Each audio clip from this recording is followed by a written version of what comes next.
ሰላም ክቡራትን ክቡራንን ኣቐዲመ ዕዙ ሰላምታ የቕርብ ብመቕጻል ድማ እምበኣር መጽሓፍ ናይ ገርሃርድ ናብኣ ይምለስ ኣለኹ ኣብ ናይ በዓል ኣበይ ወልደ ኣብን ናይ ኢብራሂም መሐመድ ዓሊ ናብኣ ላጊሰ ገደስቲ ኮይነን ስለ ዝተሰማዓኒ ኣብ ዘን ዝሓለፈ መዓልትታት ብዛዕባአን ተዛሪበ ነይረ ሕጂ ድማ እምበኣር ናብዛ ናይ ገርሃርድ መጽሓፍ ክምለስ እየ ተመሊሰ ኣለኹ ርኢና ነርና ኢና ንሱ ብዛዕባ ጎንደር ኣጽኒዕዋ ከም ዝመጽእ ማተሃናንጻ ናይ ጎንደር ድማ ናይ ሓበሻ ዘይኮኑስ ናይ ኤውሮጳዊ ባህሊ ከም ዘለዎም በዚ ድማ እቶም ፖርቱጋላውያን ከም ዝኾኑ የህኒጾሞም ኢሉ ከም ዝኣምን ሓቢርና ነይሩ እምበኣር ሕጂ ድማ ብዛዕባ ኣኽሱም ኣብዚ ኣብ ዓመት 1881 ዘርእስቱ ኣስፊሩ ኣሎ እሞ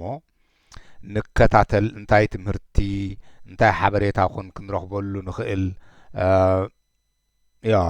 ብግቡእ ዘይተመሓላለፈ ባና ናበይ ናይ ግዜ ረኺብናስ ብግቡእ ተሰኒዱ ብቑኑዕ ተሰኒዱ ባህልናን ታሪኽናን ንፈልጥ ኮይና ስለዚ ኣገዳሲ እዩ ክኸውን ስለ ዝኽእል እዩ እውን ንከታተል እምበኣር ኣብዚ እንታይ ኣስፊሩ ኣሎ ገርሃርድ ብዛዕባ ኣኽሱም ኣብቲ መንጽር ናይ ኣኽሱም ሰፈርና ሓዝና ኢሉ ሕጂ ካብ ጎንደር መጺኦም ኣብ ኣኽሱም በጺሖም ኣብቲ መንጽር ናይ ኣኽሱም ሰፈሮም ሒዞም ማለት እዩ ኣነ ነዚ ቦታ እዚ ዋላ እኳ ብግቡእ ኣይፍለጦም እምበር ኣብቲ እቲ ሰራዊት እንግሊዝ ዝዘመተሉ እዋን ርእየዮ ነይረ ምክንያቱ ኣሰኒዎ ነይሩ እታ ሰራዊት ናይ እንግሊዝ ንሃፀይ ቴዎድሮስ ክዋጋእ ክኸይድ ከሎ እቲ ኩሉ ዝተረኽበ እንታይ ይመስል ነይሩ በዓት መጻሕፍቲ ተቐዳዲዶም ነቲ መሬት መሊኦሞ ከም ዝነበሩ ገሊኦም ተባጣጢሶም እሞ ደስ ከም ዘይበሎ ዝሕብር ኣብኡ ኣብ ዝሓለፈ እዋን ርኢና ነርና ኢና ስለዚ እምበኣር ነቲ ኣብቲ ዝዘመተሉ ናይ ሃፀይ ቴዎድሮስ እዚ ገርሃርድ ምስኡ ነይሩ እዩ ጥንታዊ ታሪክ ዘለዎን ከተማታት እቲ ኣብአን ዘለካ ናይ ክትበጽሐን ህርፋን ዕጽፊ ካብ ናይ ካልኦት እዩ ጥንታዊ መንያዚኣ ሕጂ ኣኽሱም ጥንታዊት ምዃና ይምስክረላ ኣሎ እሳቶም ቶም ምስትውዓል ዘለዎም ክበጽሕወን ክከናኸኑወን ትኦም እቲ ናብኡ ዝሓቒፎንኦ ዘለዋ ታሪክ ክፈልጡ የመሃረር ዝብሉ እንተ ንሕና ግና ዋላቶም ሓበሻ ዝበሃሉ እኳ ነቲ ቅርስታት ከብርስዎ ከጥፍእዎ ዋላ በቲ በዓል ዳንኤል ክብረት ዝበልዎ በቃ ቅርሶቻቸው እንዳይገኝ ተባሂሉ ከብርስዎ ክሓስብ ከሎ ከመይ ዝኣመሰለ ናይ ውዱቕ ወይ ከዓ ትሑት ወይ ከዓ ደንቆሮ ስነ ልቦና ከም ዘለና እዩ ዝሕብር እሱ ጥራሕ ዘይኮነ ድማ ባዕላቶም እኳቶም ደቅቶም ሓበሻ ባዕላቶም ከም በዓል ሃፀይ ቴዎድሮስ መሳሊ ውበው እንዳሓን ክመጽእ ይመስለኒ እምበር ውበውን ኣባስ ኣቢስዋ ነይሩ እዩ ናይ ግራኝ ንግደፎ ሕጂ ድማ ናይዚ ዘበን ድማ በዓል ዳንኤል ክብረት ዘለውዎ በቃ ካልኦትን ነቲ ቅርስታት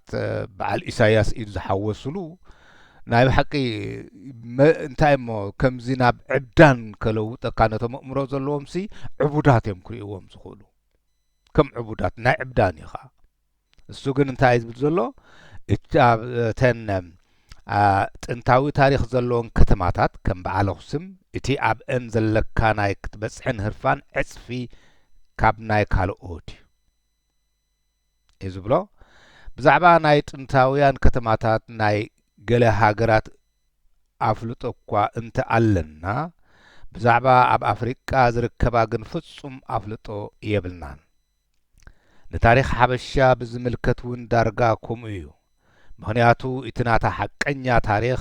ድሕሪ እቶም ፖርቱጋላውያን ብክሪስቶፈር ዳጋማ ምእታዎም እዩ ዝያዳ ዝግለጽ ዘሎ ሳላቶም ፖርቱጋላውያን ንግራኝ ከዋጉ ኢሎም ዝመጹ ሕጂ እቲ ናይ ሓበሻ ትሕዝቶ ንብኡኡ እዩ ክፍለጥ ተኻኢሉ ንኤውሮጳውያን ናብቶም ምዕቡላት ባህሊ ዘለዎም ቅርስታት ምዕቃብ ዘይምጥፋእ ዝብሉ ታሪክ ኣድላይ ትምህርቲ ኣድላይ ዝብሉ ከምኡ ዝኣምኑ ሳላስ ሽዑ እዩ ውን ከምቲ ዝተባህለውን ብሃገራት ዕራብ ዝተኸበበት ከም ምዃና መጠን እቶም ወከልታ ኸይዶም ኢሎ ዝኸዱ ዝመስሎም ድማ ይጠልምዋ ከም ምንባሩ መጠን ሕጂ ተዓጽያ እንድያ ነይራ ሕጂ እቶም ፖርቱጋላውያን ምስ መፁ ግን ካብኡን ግን ታሪክ ሓበሻ ናብቶም ኤውሮጳውያን ናብቶም ምዕቡላት ኣህዛብ ትምህርቲ ዘለዎም መጽሓፍ ምንባብ ንህዝቦም ዘፍለጡ ናብኡ ዝያዳ ክግለጽ ክኢሉ እዩ ዝብሎ ዘሎ እቲ ታሪክ ናይ ሃገር ሓበሻ ሃጓፍ ዘለዎን ከም ብግመ ዝተሸፈነ መሬት ብንጹር ዘይርአን ስለ ዝኾነ ኣብዚያ ንረዳእ ሕጂ ስለዚ ብዙሕ ስራሕ ከም ዘሎ ማለት እዩ ዝርከብ እንተኾይኑ ክርከብ ከዓ ኸሊ ብዙሕ ግን ሃጓፋት ክምላእ ከኣልዩ ካብ ብወጻእተኛታት ዝፀሓፍዎ ብፍላይ እቲ ታሪክ ናይ ሃገር ሓበሻ ሃጓፍ ዘለዎን ከም ግመ ዝተሸፈነ መሬት ብንጹር ዘይርአን ስለ ዝኾነ እቲ ናይ ሓቂ ዝግብኦ ክብረት ኣይረኸበን ኣብዚያ ነስተውዕል ነዚ ክብረት እዚ ከይረክብ ከዓ ድማ በዓል ኣቶ መንሽሙ እዚ ዳንኤል ክብረት ዲያቆን እዩ ከዓ ዝበሃል ይጥፋእ ሓደ ኣባሉ ይሸፈን እዚ ግን የሓዝን ገርሃርድ ግን ከም ግመ ናይ ታሪክ ሓበሻ ብግመ ከም ዝተሸፈነ መሬት ብንጹር ዘይርአ ስለዚ ፀሓይ እንተበሪቓ ግን ትግመ ስለ ዝሃፍፍ ከምኡ ፀሓይ ምስ በረቐት ዝርአ ከምኡና ክንብል ዘለና ሰላም ተረኺቡሲ እቲ ታሪክ ናይ ሓበሻ ብግቡእ ዝፍለጠሉ እንተ በዓል ዳንኤል ክብረት ክና ቅርሳቸው እንዳይገኝ እንዳውም እንታይ ዝበሃል መሰንበድ ክንጥቀመሎም እንዳበልካ ከም ዝብዘነ ሃገራት ዕራብን ይሁድን ዘሎ ይሁድ መጺካ ኢሎም ከም ሰይጣን መጸካ ኢሎም ይበሃል ከምኡ ዝበሃል ከምኡ ድማ ትግረ ብዛዕባ ተጋሩስ መፈራሪ ክንጥቀመሎም ዝብል ክሳዕ ክንደይ ናይ ድንቁርና እዩ በዓል አቶ ነገራውን ከምኡ ነገራ እንታይ ኢሉ ኢሳያስ ውለት አለበት ምክንያቱም የኤርትራ ህዝብ አደንቁሮናል ደንቆሮ አድርጎልናል ከም ድላይና ክንገብሮሲ ደንቆሮ ድላይ ከዓ ትገብሮ ስለዚህ ንሕና ድማ በታሪክና ስለዘይ ንግደስ ስለዘይ ንፈልጥ እቶም መራሕትና እኳ ኸይተረፉ በዓል ኢሳያስ እኳ ኸይተረፉ ነቲ ቅርስታት ከጥፍኡ በዓል ነገራውን አስርሒቆም ኮይና በዓል ባዚ ዳንኤል ክብረቱ ባህሎም እንዳሉት ባህሎም ዲያቆን እኳ እንዳተባህለ እቲ ክሳብ ኣዝዩ ርሑቕ ዝኸይድ ሰንሰለታዊ ወለዶ ነጋውሲ እንታይ እሞ ዝጠቅም የገርሞ እንዲ ዘሎ ስቶን ዝተወለደ ስቶን ወለደ ሓደ ናብ ሰሎሞን ብሳባ ጌርካ ናብ ሰሎሞን እንታይ ክጠቅም እዩ ዝብሎ ዘሎ ጥራይ ኣስማት ነበሩ እምበር ዝጭበጥ ቁም ነገር ዘይብሉ እዩ ካብ ንዕኡ ምጽናዕሲ ታሪክ ናይቲ እቲ ሕብረተሰብ ዓቂብዎ ዘሎ ካብ ጥንቲ ጀሚሩ ምጽናዕ ዳይ ሓይሽን ካብ ዝተወለዶ እንዳልካ እዩ ዝብል ዘሎ በቃ ከምኡ ማለት እዩ ዋላ እቲ ኣቶ ብሩስ ብዘይ ሃጓፍ ኢሉ ቅሬታ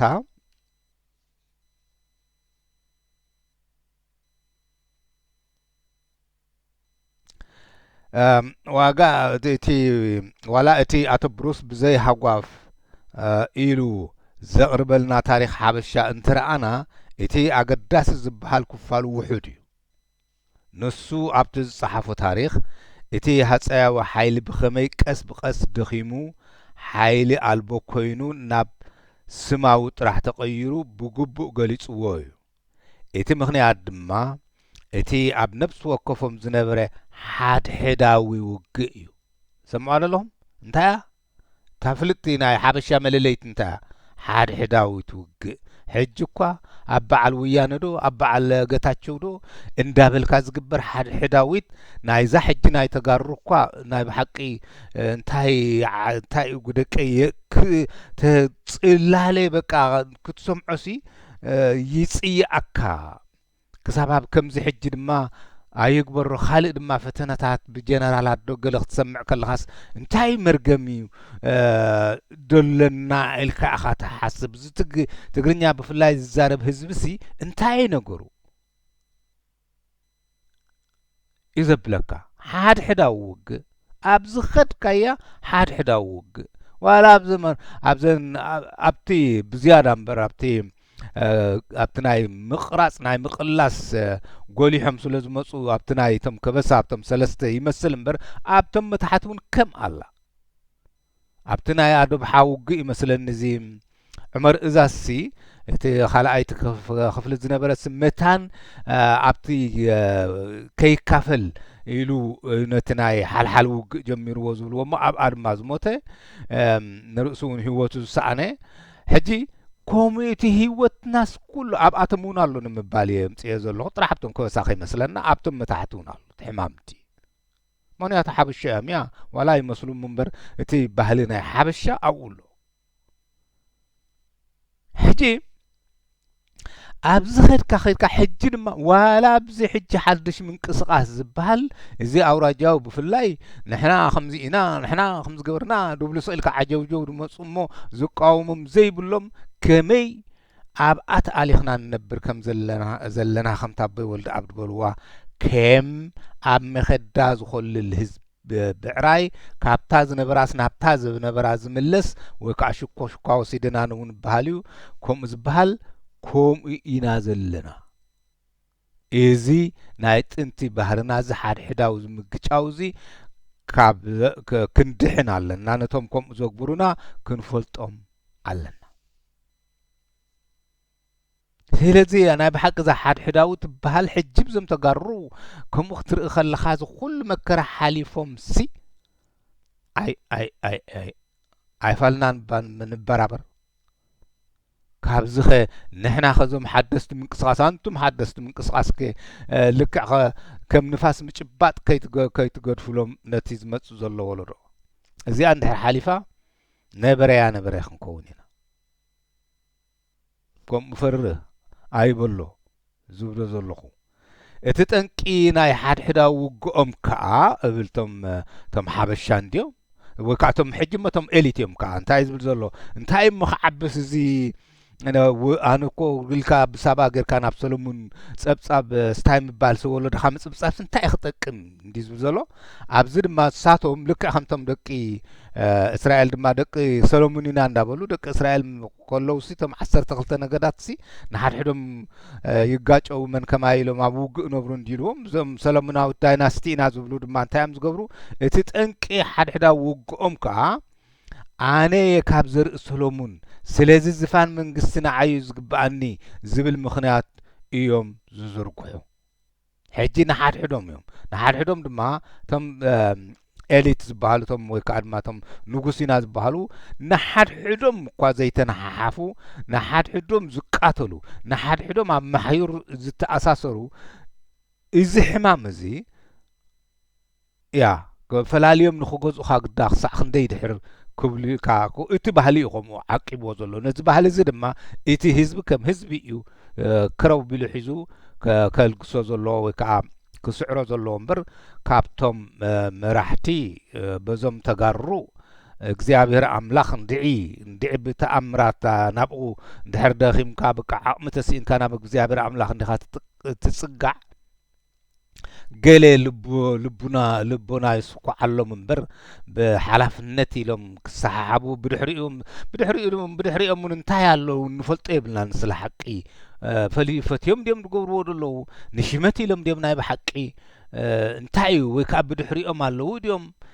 ካልኦት ሓይልታት ዘፈራርህዎም ንፈልጦ የብልና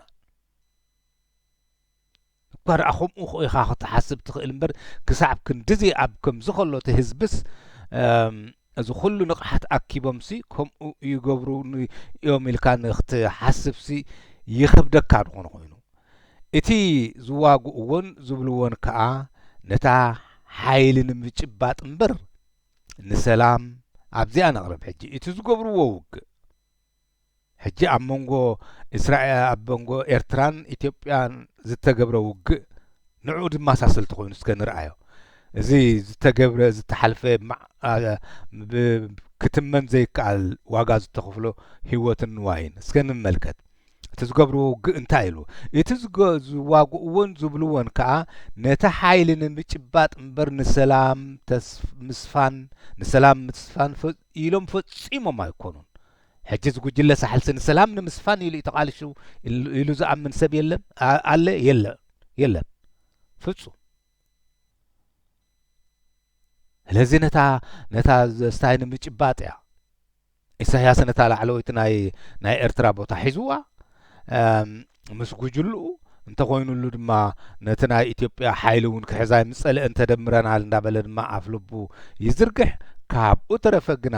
ካብዚ ንመሃር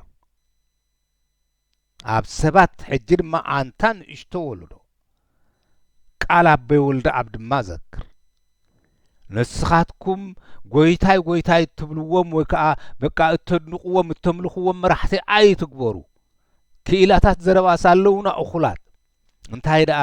ታይም ዝበልዋ ታቃል ደጊ እዮም መስለም ደጊ ሰባት እዮም ዘድልዩና ዘለዉ ማለቶም ከዓ ኣብቲ ዓቕሞምን ሓቅነቶምን ምዙናት ዘይዝምባዓት ምዃኖምን ዘይስስዓት ምዃኖምን ሓልዮት ንህዝቦም ዘለዎም ምዃኖምን ኣህለሊኹም ምረፁ እቲ ዮሃንስ ሰሎሞን ይኩን ኣምላኽ እውን ድማ መዓስ ብዘርኢ ብመኳኹት መርጾ የብልካን ወለደይ ንቓሕ ዝበላ ስለዚ ንዕኦም ምስ መረፅኩም ድማ ሓግዝዎም ደግፍዎም እምበር ከም በዓል ቢትወደድ ኣይትጠንጥንዎም ከም በዓል ዞም ኣቦና ፈላሲ ኣይጠንጠኑ እታ ቤተ ክርስቲያን ተላይ ዝጠንጠነቶም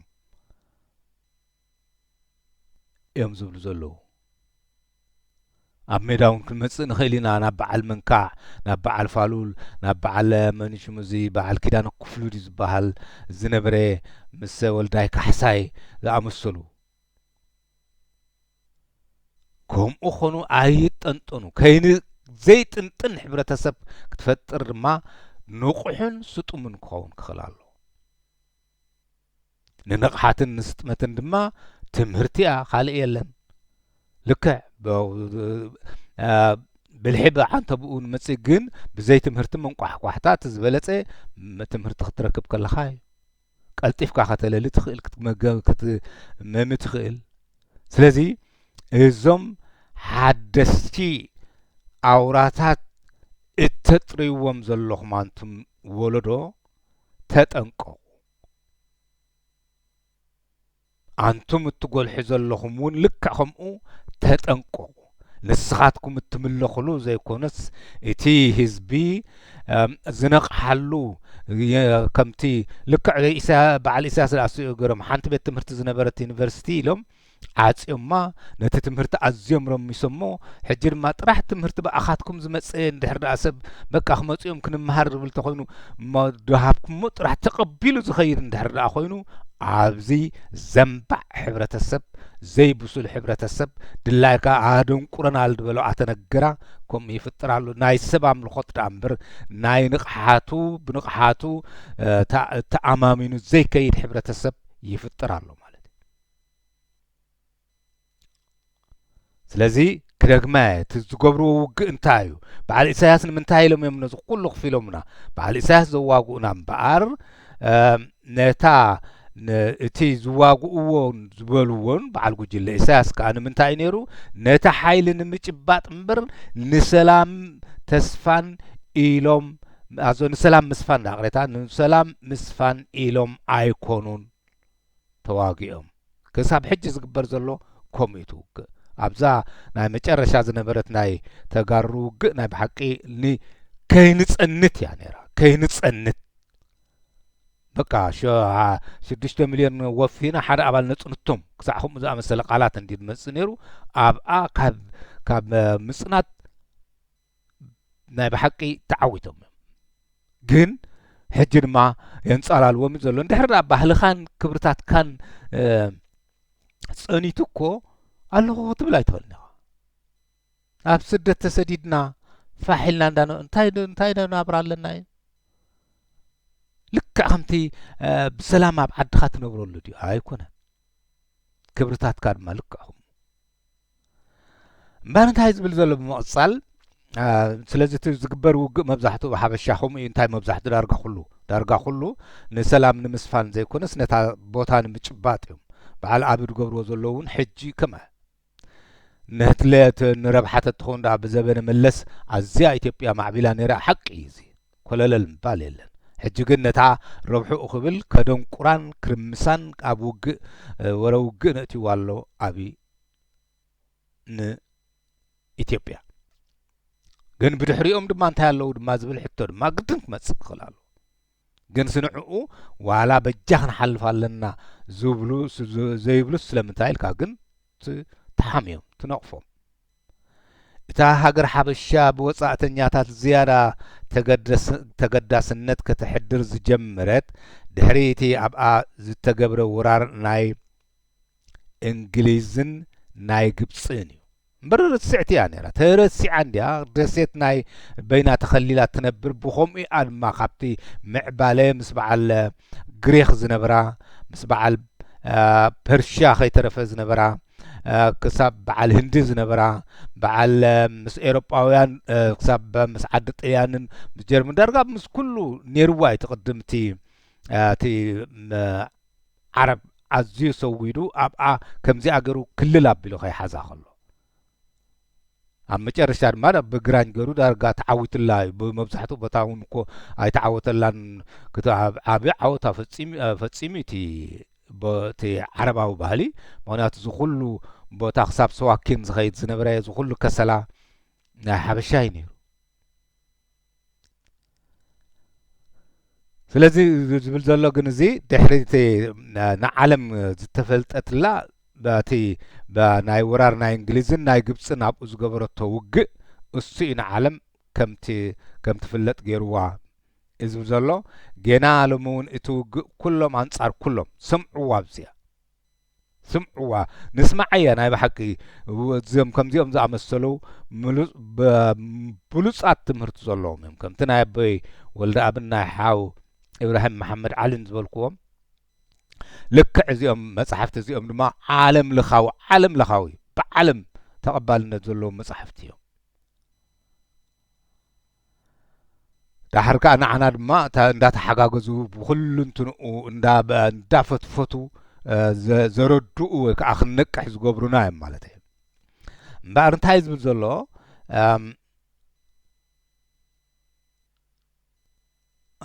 اني رمو جينا لمون اتوق كلهم انصار كلهم سمعنا لهم كلهم انصار كلهم امحرا نتقراي ኦሮሞ ነምሐራይ ኤርትራው አንጻር ኢትዮጵያ ኤርትራዊ ኩሎም አንጻር ኩሎም ካብዚ ዘዓቢ ንትምህርቲ ዝኾነናሞ እንታይና ክንረክብ ኩሎም ኣብ ኩሎ አውራጃ ነውራጃ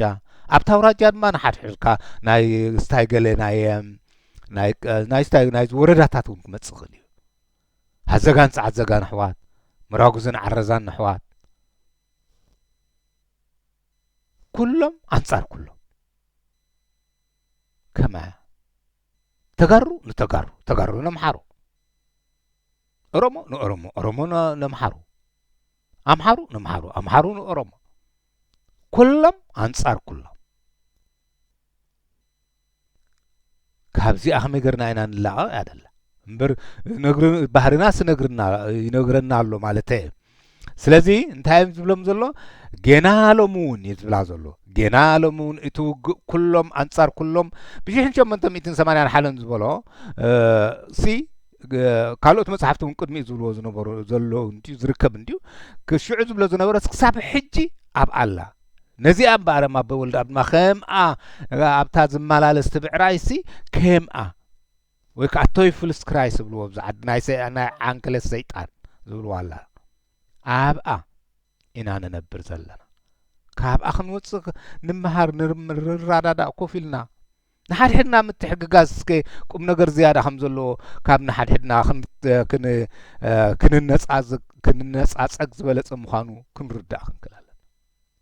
أوروبا رأيو أنصار أمريكان تاي تقبر الله حدش ماركت نأسيا دو نهند دو نقل دو أسيا ونهندن دو نابكال أدو ندابلت نتا أفريقيا نتا هونو ممدك إيدا يروحوا عخاتبل قلنا أفريقيا أنتا يكتروح حالا كلهم أنصار كلهم زواغو كلنا انصار كلنا كوينا نواقع አይፈልናን አንቱም እትምህሩ ተሰማዕነት ዘለኩም ድማ ጥራሕ በዓል አምሃሪዮም ጸላእትና ኦሮሞባ ተጋሩምበር ንህግደፊዩ ካብ ምባል መውዓል መሰረታው ዘሎ ለውጢ ንኽንገብር እንድሕር ኮይና ኩላህና አንጻር ኩላህና ምዃንና ክርዳእና ከነብል ኣለና አንጻር ኢትዮጵያ ጥራሕ አይኮና ተዋጊኡ ኤርትራዊ ተጋር ለሐርነት ኤርትራ ህዝባው ግንባር ተባህል ተዋጊኡ حركة تنتأم بحال نيرم من تجار الحرنة إرترا تواجيو عبالين دوغلل تواجيو استوى زترف كل ما انصار كلهم تواجيو كلنا انصار كلنا تواجينا سويت حقي كابزي أخمي قرنا نستاين بلا يكون انترا حجي زوجو جلس حل إسايات بحال تراح يتصلعينا آي كونن كلك خمتا زتردو انت بحال تا زتردو انا يكونت ناي بحق زي يكون تنيا زبلا حجون كم عايز بالإساياس يكون انت قد صلاينا ورخب رسلنا خصنتنا وراح حسب الله إساس ورني كصنتنا تزخفنا بإثيوبيا حواس كصنتنا كم زرقي دحر داي بلي اصنيت واي خا دارغا يكون بر كم تازبل كواي تحقي حقيا سلس صلاخوس كله جبن إساياس كبوي كون ابتي ان إساياس زفطر لي بحالس نتايو مهنياتو تبحلنا كلهم انصار كلهم ياتبل شعدا إساياس دنيري كلهم انصار كلهم تما بحقوتاتنا هواقو خلو كابزي نبرابر انتهي زبل زلو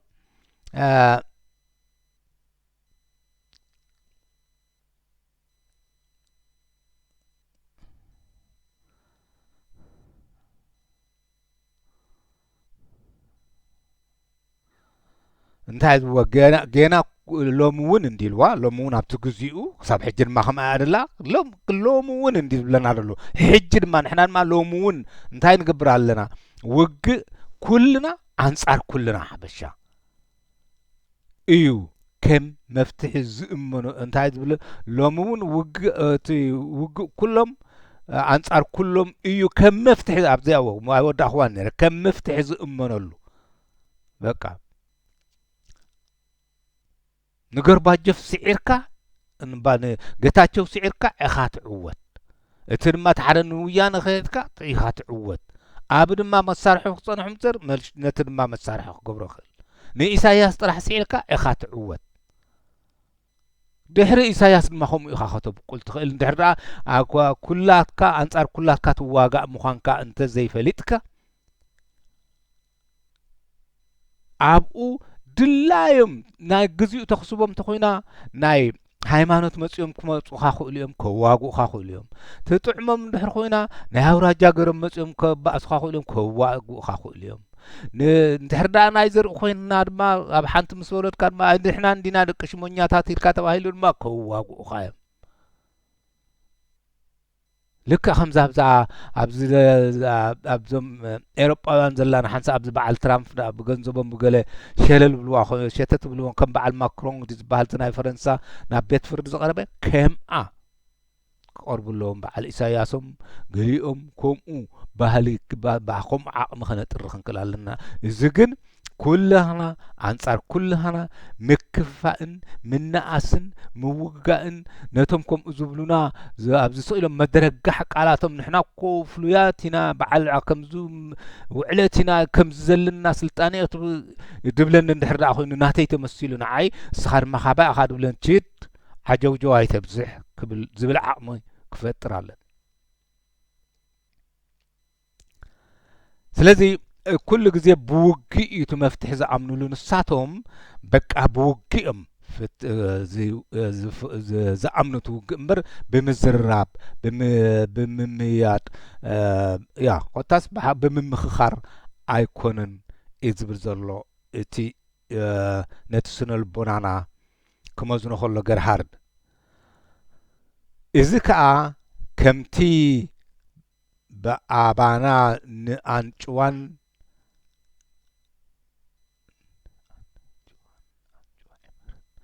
تايز بحال زكا كمتي بأبانا نانچوان عمرن أحبيركا مصناتن زبحال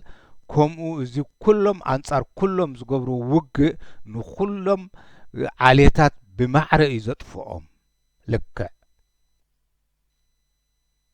ልክዕ ምክንያቱ ንኩላህና ንኩሉ እዩ ዝጠፍእ እኮ ተጋሩ ጥራሕ እኮ ይኮኑ ጠፍዮም ኤርትራውያን ጥራሕ እኮ ይኮኑ ተሃስዮም ተጋድሎ ሓርነት ኤርትራ ብምውፃእ እኮ ተጋድሎ ሓርነት ኤርትራ እንታይ እዩ ተጋድሎ ሓርነት ኤርትራ ካን ምዃኑ ይስተሂብለካ ኢሉ እንታይ ዓይነት ቃል የደቀይ ዝዛረብ ዘለኹ ዘብለካ እዩ ተጋድሎ ሓርነት ኤርትራ ማለት እኮ ህዝቢ ኤርትራ ማለት እዩ ኩሎም አንጻር ኩሎም ንኩሎም ይኸዓ ዘጥንቶም ብለ ንኩላህና ኸ ይደጽንተና ሕጂ ድማ ብቀበሌ ዶ በውራጃ ዶ ንዋዳደብ እንዳልካ ድማ ክሳብ ሕጂ ኣሎ እዚ ውዒሉ ሓዲሩ ከምዛ ዝሰብኣይ ዝብላ ዘሎ ንሕና ከምዚ ዝያዳ ንገብር ኣይ ከምዚ እንዲና ንፈጥር ከማና እኮ ውዕለት ዘለዎ ንድሕሪት ክትካ ድማ እስታይ እንዳገበርካ ዝግበር ኩልኻ ደይብልካ ፍልልይካ ከመይ ጌርካ ኢኻ ኩልኻ ይጠፍኣካ እኮ ቃላት ናይ ብሓቂ ቃላት እንታይ እየ ዝብል ዘለኹ ደቀ ኢልካስ ነቲ ትብሎ ዘለኻ ሓሲብካ እውን እንታይ ዓይነት ስኢሉ ቁም ነገር ኣልቦ እየ ዝዛረብ እዩ ዘብለካ ፍልልይ ዘይብልካስ በቃ ስኻ ክትበሃል ከም ኤርትራዊ መጠን እኮ ኤርትራዊ እንድሕር ደኣ ኮይነ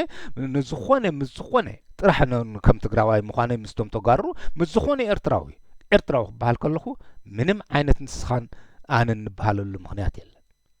ኤርትራዊ እታ ኤርትራዊ እታ ጽላል ኤርትራዊ እየ ዘለኹ ኣነ ሰብ እንድሕር ኮንካ እውን እኮ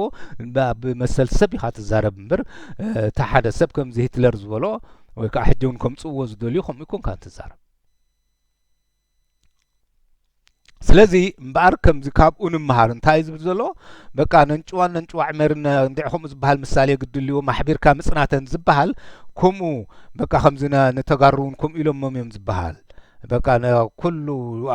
በቃ ሕኹ ድበለስ ክጸንት ኣሎ ከምኡ እዮም ዝኣምኑ ያይ ከምኡ ዝኣምን ስነ ልቦና እንድሕር ደኣ ደንቆሮሲ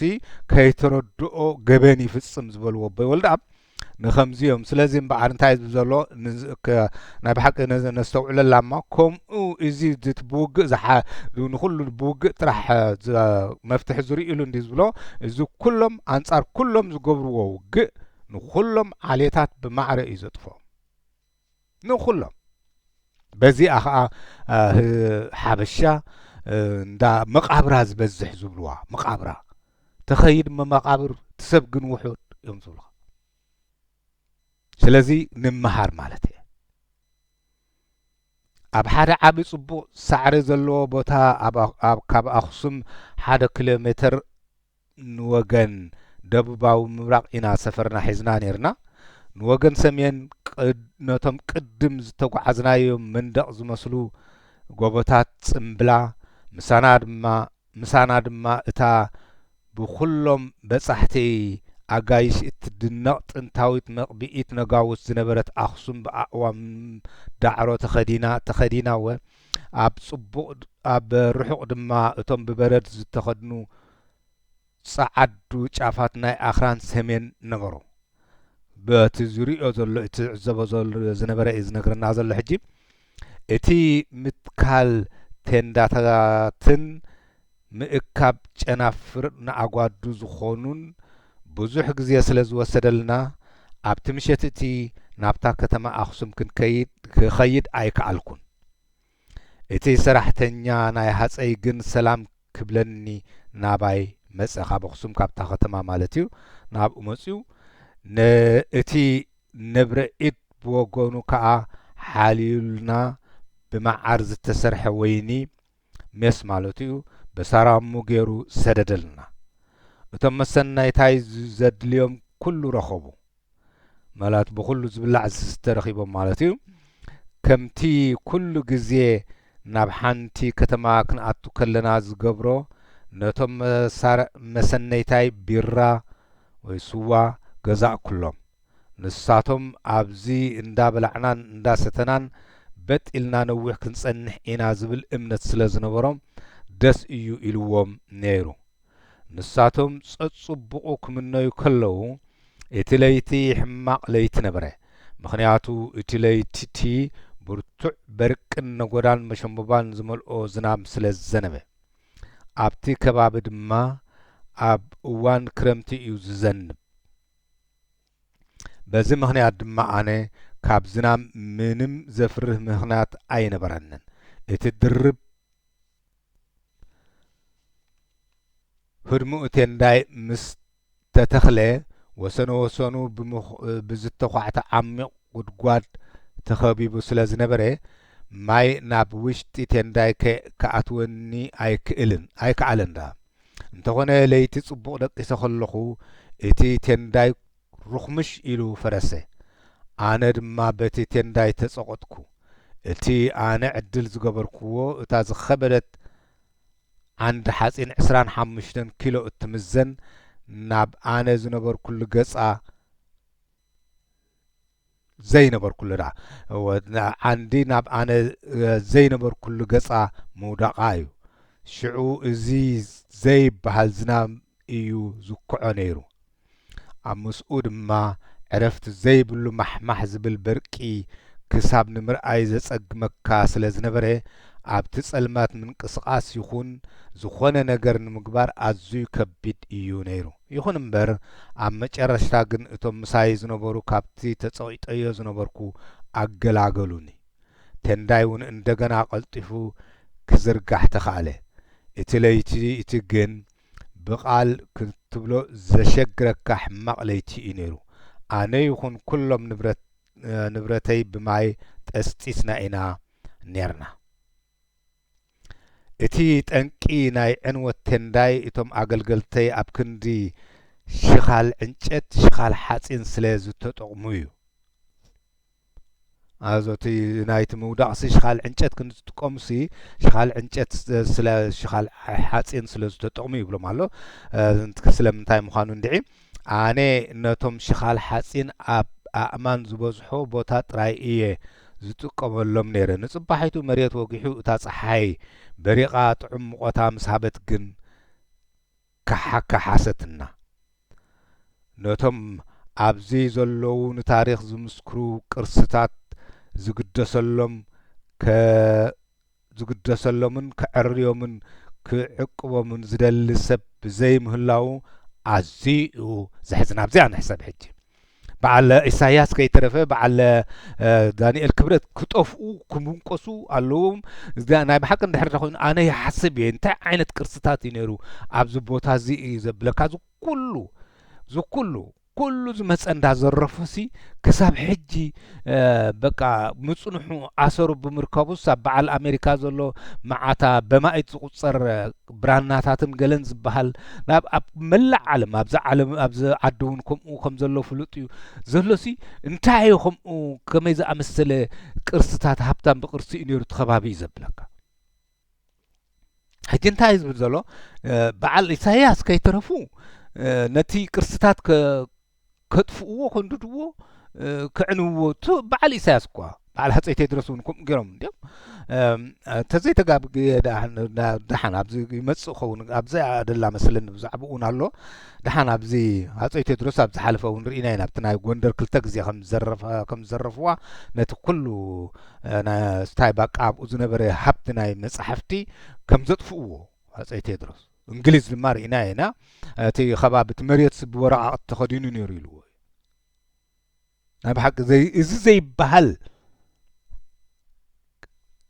ቅርሲ ሃብቲ ይጠፍኡ ዘሎ ሕጂ ድማ ክንዲ ናብ ከምኡ ዘቕልቡ ድማ ነተን ዝተረፉ በዓል ኣቶ ዳንኤል ክብረት ድማ ኣጥፍእዎን ተንተሪፈ በቃ ኣጥፍእዎን ይብሉ እዚ ድማ እንታይ ይብል ኣሎ ነቲ ስነ ልቦና እሞ ንርአዮ እንታይ ዝብል ዘሎ እንታይ ዝብል ዘሎ እሞ ንጽባሐይቱ መሬት ወጊሑ ዝናብን ምስ ሓደረ ትሕማቕ ለይቲ ምስ ሓደረ እታ ፀሓይ በሪቓ ጥዑም ሙቐታ ምስ ሃበት ግን ከሓሰትና ኢሉ እንዲሁ መይቁ ሕጂ ካብዚ ቀፂሉ እንታይ ይብል ነቶም ኣብዚ ዘለዉ ንታሪኽ ዝምስክሩ ቅርስታት ዝግደሰሎምን ዝዕርዮምን ክዕቅቦምን ዝደሊ ሰብ ብዘይምህላው እንታይ ይብል ኣዝዩ ዘሕዝን እዩ በዓል ኣቶ ዳንኤል ክብረት ድማ ነዚኦም ብዘይመጥፍኦም ኣዝዮም ይሓዝኑ መስተንክርቲ ናይ ኣርዮስ ወይ ከዓ ናይ ስግንጢር ወይ ከዓ ናይ ዲያብሎስ ሓሳብ ናይ ድንቁርና እንታይ ኢሎም ኣበይ ወልድ ኣብ ከይ ተረድኦ ገበን ክፍጸም እዮም ዝጎሳጉሱ በዓል ዳንኤል ክብረት ዘለዎ እኮ በዓል ወዳንኤል ክብረት ሓቀይ ናይ ብሓቂ ታቃሉሲ ስቂላ ተገርመኒ ንዓይቲ ዳንኤል ክብረት ዝበላ እቲ ዓቢ ዝተጸርበ እምኒ ቅድም ብጽሕፈት ግሪኽ እዩ ተጻሒፉ ነይሩ ሕጂ ድማ አንቱም በቃ ስታይ ትብሉ ምዕባለታት ይወራረስን ይቃዳዳሕን ምዃኑ ንረዳ እቶም ኣብ ኣኽሱም ዘለዉ ከም ዝመስለኒ ዘለዉ እምበር እዚ ኣዱሊስ ገለገሊኦም ዝብልዎ በቃ ኣብቲ ጥቕኡ ስለ ዘለና ንሕና ብሓጎታትና እዮም ሰሪዖሞ ገለ እንዳበልካ ስኢልካ ዘይተጸንዐ ዝበሃል ናብ ህልወሳ ዝእቱ ናብ ትምክሕቲ መረጋገፂ ዘይብልካ ሳንፉፍ ናብኡ ክንኣቱ ይብልና ታሪኽ እቲ ዘለና ኩሉ ብጭብጢ ብሓቂ ብዘይ ዘንባዕ ጥዑይ ሕሙም ዘይኮነ ማለት እዩ ብኻልእ ኣባሃላ ኢና ክንፈልጦ ዘለና ወይ ከዓ ክንመሃሮ ዘለና ስለዚ እንታይ እዩ ዘሎ እቲ ዓብ ዝተጸርበ እምኒ ቅድም ብጽሕፈት ግሪኽ እዩ ተጻሒፉ ነይሩ ኣብ ሓጎታትና ምናልባሽ ግሪኽ ድማ ዝታይደብሎ ብምኽንያቱ ግሪኽ ድማ ብዙሓት እንዲዮም ግሪኻውያን ብዙሓት እዮም መጺኦም ነይሮም እዚ ግን ሓደ ምዕባለ እዩ እዚ ድማ ኣነ ከም ዝመስለኒ ብርግጽ ኣብቲ ናይ ግራህ እንተኾኑ እውን ኣኽሱምሲ ኣሌክሳንደር ዘግሬት እዩ ሃኒፅዋ ገለ ይበሃል ገለ ዝተባህለት ኣላ እዚ ምስቲ ናይ በዓል ኣሌክሳንደር ኣብ ግብፂ ተሰሪሐናሉ ዘለዋ ምስቲ ናይ ምስፍሕፋሕ ስርዓት ወይ ከዓ ባህሊ ናይ ኣሌክሳንደር ዘ ግሬት ተተሓሓዘ ክኸውን ይኽእል እየ ዝብል ዘለኹ ሕጂ ብርኡይ ከም ዘይነበረ እንዳኾነ ይጠፍእ ኣሎ ዘሕዝን እዩ ኸ ዝብሎ ዝዕቅቦ ዘይብሉ ዘተዓራርዮ ዘይብሉ ሲ ዘሕዝን እዩ በዓል ዳንኤል ክብረት ከ ኣጥፍዎ እንዳእተን ተሪፈ እንደለዋ ብለኻ እሱ ግን ይሕዝኖ ጓና ወዲ ጀርመን ነታ ጥንታዊት ኣኽሱም ጥንታዊ ሃረር ብላ ቀልጢፉ ክሪኣ ደሊ ንጎንደር ከምኣ ሃነፍነፍ እንዳበለ ርእይዋ ሕጂ ክንደይ ካባና እዮም እቶም ፖርቱጋላውያን ባህሊ ናይ ፖርቱጋል ምዃኑ ዝፈልጡ ነቲ ናይ ጎንደር ህንፃ እዚ ከምዚ ገይሮም ዝምሁሩና መጻሕፍቲ ካብ ረኸብና ንምሃር አንቱም እትጸልዉ ድማ ናይ ብሓቂ ደጋጊመ ነግረኩም ኣሎ እዚ ይላበለኹ ከም ዝመስለኒ ንዓይ ነቲ ህዝቢ ሓፍ ከተብልዎ መሪሕ ባዕሉ ንዓኻትኩም ሲ ኣለልዩ ብብቕዓትኩም ዳ እምበር ንስኻትኩም ብቕዓት ኢና ኢልኩም ብገለ ውፅእ ኢልኩም ድሓር ብስምዒት እንተ ብወገንዲ እንተ ብሃይማኖት እንተ ብዓርከይ ዓርክኻ ድዩ እንዳተደገፍኩም እትመፁ ከይትኾኑ ኣዝዩ ምጥንቃቕ ዘድልየኩም ምኽንያቱ እንታይ ዝብል ዘሎ እንታይ ይድበለና ግዲ እዚ ኩሎም አንጻር ኩሎም ሲ ንኹሎም ይዘጥፎም እዚ እሱ ዝበሎ እምበርኮ ንሕና እኮ ኩልና ከመይ ገርና ኢና እሞ ንሕና ከምኡ በቃ ክልተ ኣሕዋት እንድሕር ዳ ተጣፊኦም ሲ ያ ወይ ከዓ ኩላህና ደቂ ሃገርካ ብሃገር ድማ እንድሕር ከይድያሲ ኤርትራን ኤርትራውያን ተጣፍኡ እሞ እንታይ ይጥቕሙ ኩላኻ ኢኻ ትጉዳእ ሓራካት ከም ዘይነበሩ ኮይኖም ደይ ኤርትራውያን ተጎዲኦም ተጋድሊ ሓርነት ኤርትራ ከም ዘይነበረት ኮይኑ እንታይ እሞ ፋሉል መንካዕ እንዳተባህለ ተጓዳ ምን ሞ ተጎደየ ንሓድሕድና ነዞም ከምዚኦም ዝገብሩና ድማ ኣይፋልኩምን ንበሎም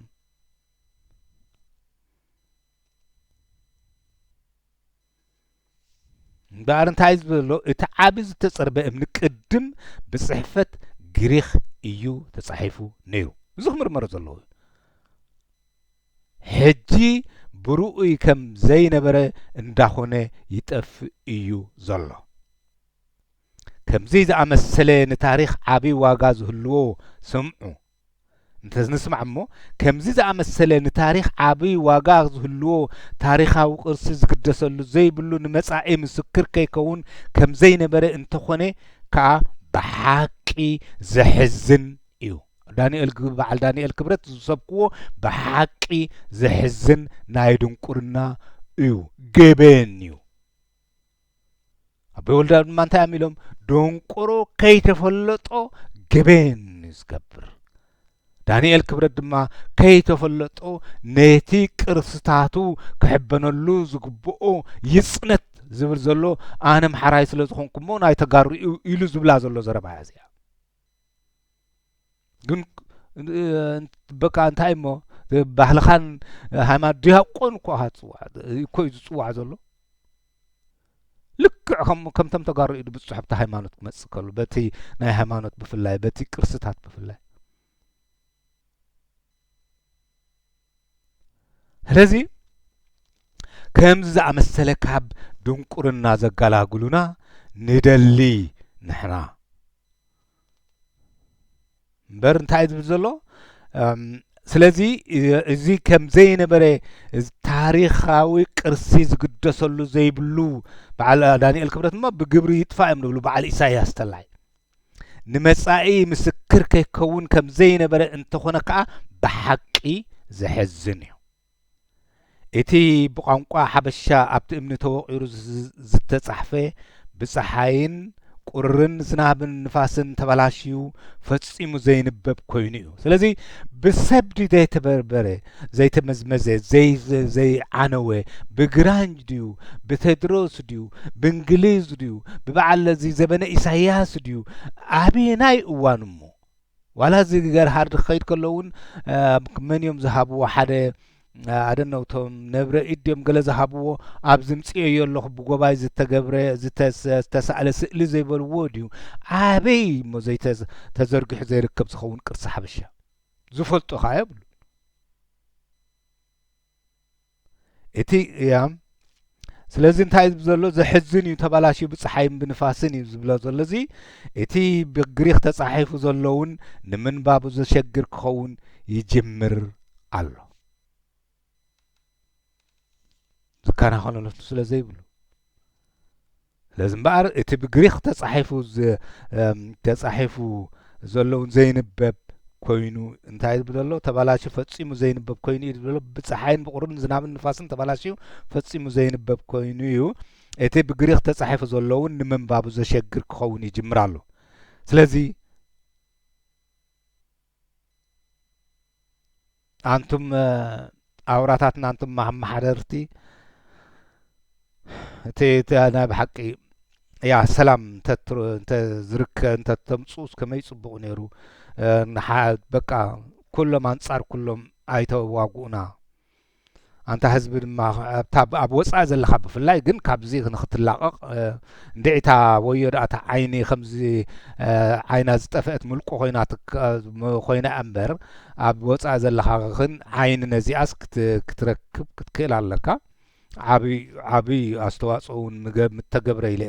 ዝኣምን ኣነ በቲ ኣብ ወጻእ ዘሎ ሓይሊ ህዝቢ ማለት እየ እቲ እምኒ እውን ናብ ምድሪ እንዳጠሓለ እዩ ዝኸይድ ዘሎ ቅድም 31 መስመር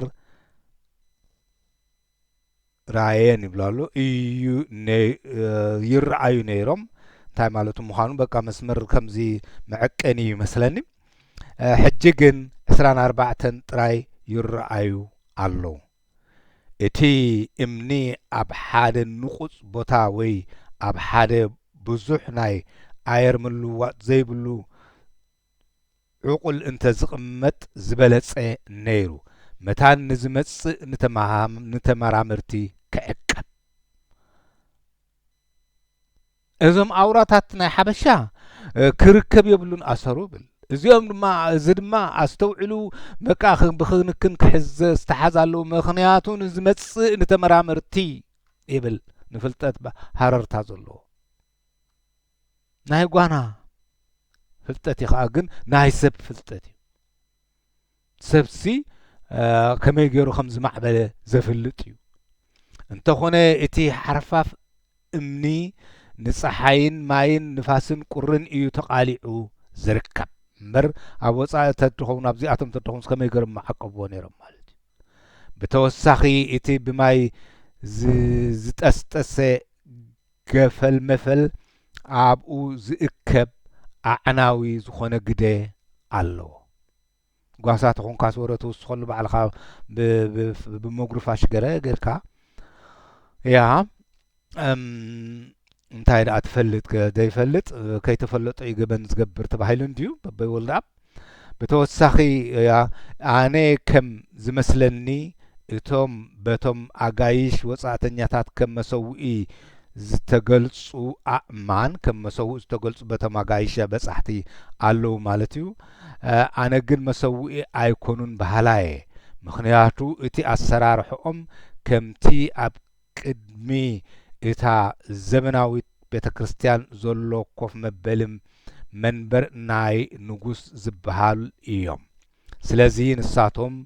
ነቶም ብዕንጨት ይኹኑ ካብ ኣእማን ዝተሰርሑ ንመርኣይ ማለት ንመቕድሒ እዮም ዘገልግሉ ነይሮም ክኾኑ ዝኽእሉ ማለት ሰብ ንዓኣቶም ቀዲሑ ይሰርሕ ነይሩ ክኸውን ኣለዎ እቲ ተነዲሉ